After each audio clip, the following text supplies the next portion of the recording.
warahmatullahi wabarakatuh.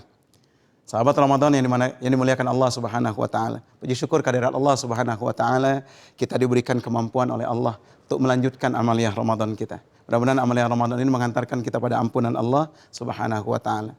Sahabat Ramadan dimanapun berada, kita semua tahu bahwa Ramadan adalah mengandalkan hawa nafsu.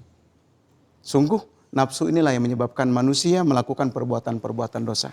Maka nafsu dikendalikan, bagaimana kita mampu mengendalikan nafsu ini supaya nafsu ini mengantarkan kita pada nafsu yang baik. Nafsu yang menghantarkan kita kepada kemuliaan Allah. Dalam Islam bukan berarti nafsu harus dihilangkan, tidak. Nafsu dikendalikan.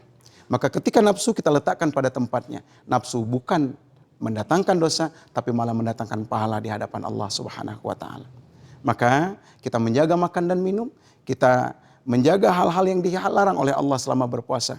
Ini adalah sarana untuk kemampuan kita mengendalikan hawa nafsu. Sahabat Ramadan yang dimuliakan Allah Subhanahu wa taala. Test case dalam puasa adalah ketika kita berbuka. Bagaimana Nabi mencontohkan berbuka dengan 3 butir kurma. Makan 3 butir kurma dan minum segelas air, itu mencukupi untuk berbuka kita. Maka ketika kita memperturutkan nafsu dengan memperbanyak jenis makanan dan minuman, ini adalah sebuah ciri sebenarnya puasa kita belumlah mampu mengendalikan hawa nafsu. Nabi makan 3 butir kurma.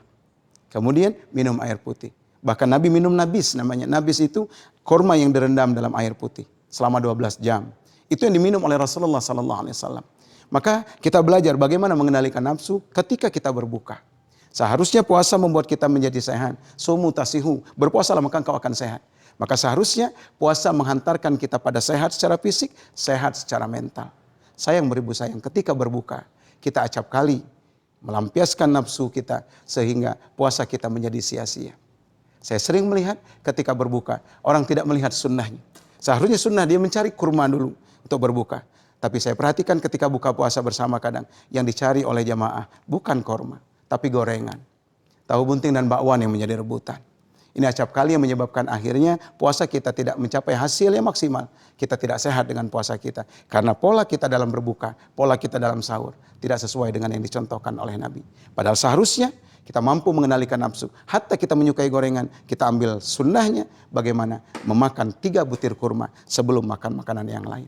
Mudah-mudahan dengan sunnah yang kita praktekkan dalam puasa yang kita lakukan akan menghantarkan kita mendapatkan fadilah dari puasa, bukan saja berupa amal soleh, pahala di hadapan Allah, tapi kesehatan tubuh yang menyebabkan kita bugar, mampu melakukan ibadah yang banyak. Selamat berbuka, sahabat puasa dimanapun berada. Bila taufiq wal hidayah, assalamualaikum warahmatullahi wabarakatuh.